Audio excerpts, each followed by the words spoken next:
कुदरत ने, नेचर ने भी एक अजीब सी चीज़ बना दी है आदमी के लिए। आदमी एक्चुअल में बड़ी स्ट्रेट फॉरवर्ड चीज़ें पसंद करता है, लेकिन आदमी के लिए एक बड़ी टेढ़ी सी, अजीब सी और कॉम्प्लिकेटेड चीज़ है ये। हम बात कर रहे हैं कि आदमी और औरत के प्लेजर में आखिर इतना फ़र्क क्यों है। मतलब आदमी के डिस्चार्ज होने में, आदमी के ऑर्गाज्म अचीव करने में, आदमी के सिक्रीट होने में, और औरत के ऑर्गाज्म अचीव करने में, सिक्रीट होने में, और वो प्लेजर महसूस करने में इतना आखिर बुनियादी अंतर क्यों है। ये सवाल हर आदमी के दिमाग में रहता होगा। और जब ये गैप बहुत ज़्यादा बढ़ जाता है, कन्फ्लिक्ट बढ़ जाता है, रिलेशनशिप में प्रॉब्लम्स आते हैं, तनाव आता है, और एक इंसान संतुष्ट हो जाता है, दूसरा नहीं हो पाता, तो इससे बड़ी प्रॉब्लम क्रिएट होती है। कई बार ये देखा गया है कि आजकल ऐसा लग रहा है कि सारी जिम्मेदारी आदमी की है। मतलब औरत को भी ऑर्गाज्म, औरत को भी सिक्रीशन, औरत को भी वो प्लेजर देना है, और उसे खुद भी, अपने को भी एंटरटेन करना है। तो पहले तो मैं आपको एक क्लियर बात कर देता हूँ कि आदमी औरत दोनों की ही जिम्मेदारी है। कोई भी आदमी, जब तक औरत इन्वॉल्व नहीं होगी, औरत पार्टिसिपेट नहीं करेगी, औरत अपने को ऑर्गेनाइज नहीं करेगी ड्यूरिंग द इंटीमेसी, तब तक आदमी कुछ भी कर ले वो उस लेवल को नहीं अचीव कर सकता। और खाली आदमी की जिम्मेदारी नहीं है औरत को प्लेजर महसूस कराना, वो दोनों की ही जिम्मेदारी है, एक दोनों की अंडरस्टैंडिंग है। क्योंकि एक रिएक्शन, एक हार्मोनल रिएक्शन, एक हार्मोनल सेक्स हो रहा है, वो दोनों के बीच में हो रहा है, तो दोनों को ही इस बात को देखना होगा।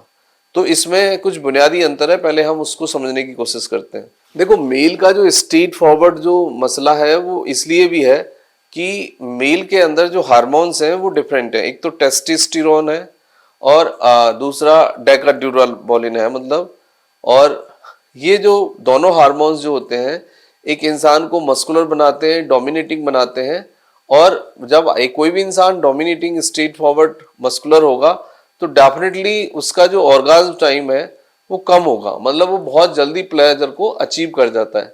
उसका रीज़न ये है कि जब कोई भी आदमी इमेजिनेट करता है औरत को इंटीमेसी वाले सर्कल में, तो वो उसका जो कंट्रोल है वो बहुत पुअर है, वो बहुत नेचुरल है, स्वाभाविक है। पर उसके पीछे ED, anxiety, performance anxiety, multiple thoughts, performance pressure, ये सब भी काम करते हैं। तो आदमी का जनरली जो ऑर्गाज्म को अचीव करने वाला टाइम है, या आदमी का जो इंटीमेसी वाला टाइम है, वो 1 to 5 मिनट है। And on an average 2.5 minute है दुनिया भर में। लेकिन वैसे यदि मेडिकल की जो डेफिनेशन है ये है कि यदि 1 मिनट है तो भी नॉर्मल है, और 5 मिनट है तो भी नॉर्मल है, या फिर उसके बीच में है तो भी नॉर्मल है। अब आते हैं दूसरे फीमेल वाले पार्ट पे। फीमेल के अंदर दो हार्मोन्स हैं, एस्ट्रोजन, प्रोजेस्टेरोन। लेकिन फीमेल के अंदर जो थायराइड हार्मोन्स है, और जो इंसुलिन है, और जो ऑक्सीटोसिन है, ये भी बहुत बड़ा रोल प्ले करते हैं। फिर उसके साथ एफएसएच है, और उसके बाद फिर सेरोटोनिन, डोपामाइन है। तो फीमेल बॉडी के अंदर सेरोटोनिन, डोपामाइन का जो ट्रिगर है ना, वो बहुत ज़्यादा फास्टर होता है। इसलिए आपने देखा होगा कि औरत बहुत जल्दी खुश भी हो जाती है, लेकिन बहुत जल्दी चिड़चिड़ी और दुखी भी हो जाती है। तो औरत का जो स्वभाव है वो बड़ा ट्रिकी है, बड़ा कॉम्प्लिकेटेड, फ्रेजाइल स्वभाव है। वो ऐसा नहीं है कि वो खुद ऐसा करती है, उसके पीछे उसकी फिजियोलॉजी, उसके हार्मोन्स, उसके न्यूरोट्रांसमीटर्स रेस्पॉन्सिबल है।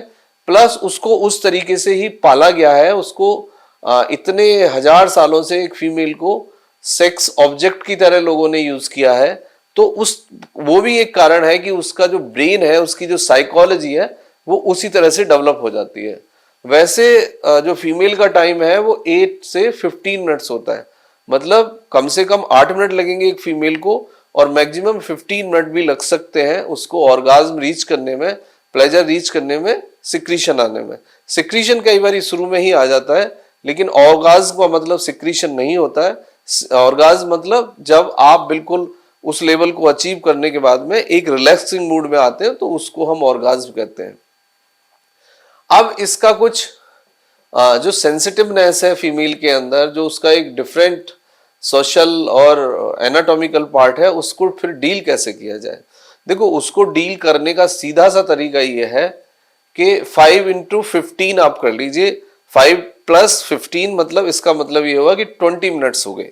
यानी इसका सॉल्यूशन ये है कि आपका फोर प्ले और ऑर्गाज्म यानी पूरा जो टाइम है, मिनिमम 20 मिनट्स और मैक्सिमम 30 मिनट्स के बीच होना चाहिए। वैसे कुछ लोगों में देखा जाता है, कुछ कपल्स में, कि 15 मिनट्स भी काफी होते हैं। दोनों कपल 15 मिनट्स में with a good foreplay and with a trigger point, हर फीमेल के हर मेल के अलग सेंसिटिव और टिगर पॉइंट्स होते हैं, वही दोनों को ढूंढने होते हैं और वही एक अंडरस्टैंडिंग बनानी होती है। तो उससे फिर आप दोनों ही उस लेवल को अचीव कर सकते हो, नेचुरली उस क्लाइमेक्स को अचीव कर सकते हो और आपको कोई तकलीफ एज सच नहीं होगी।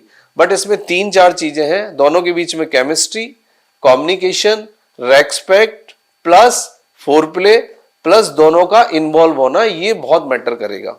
तो ये यदि आप कर पाएंगे तो ये प्रॉब्लम खुद से ही आप सॉल्व कर लेंगे। Thank you very much and take care yourself.